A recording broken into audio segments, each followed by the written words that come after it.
Ang Kabilin sa kadalanan sa barangay Yati sa lungsod sa Lilutan.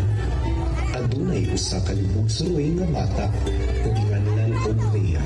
Kining bataa pirmi kining makit-an atubangan sa gilang tindahan sa Masig. Nay, unsa na yung gibuhat? Mura lang ilasiyag lang ni. Dali inday, naghimo og Masig. Mao kini akong panginuhulian sa sulod sa 40 ka tuig sa akong kinabuhi. Mao kini akong naandan sukad sa pagkabata hangtod karon.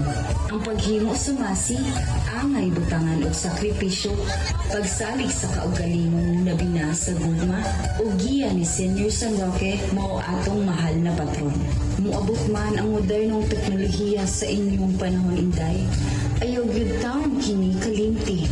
Hatagi og importansya ang paghimo sa Masig. Kay mao kini ang hinungdan sa akong pagkamalampuson sa kinabuhi. Pwede ba kung matabang kanino? Para na ako'y makaon sa ko pangadaw-adlaw nga panginahanglan.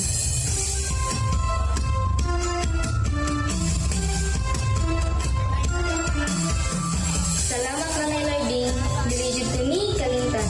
Kay kini para sa akong kaayuhan. Sa sulod sa pipila ka tuig, nagmalampuson si Rhea tungod sa pagpamaligya og Masig ug naabot na kini sa ubang parte sa nasod ang produkto ng Masig. Unta tuhoy, ang Masig pang-hard class na. Masig, Masig, Masig, Masig, Masig.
Ladies and gentlemen, contingent number 3, Tondo sa Nakuhiusa, Kate Sasundaya, St. Luster.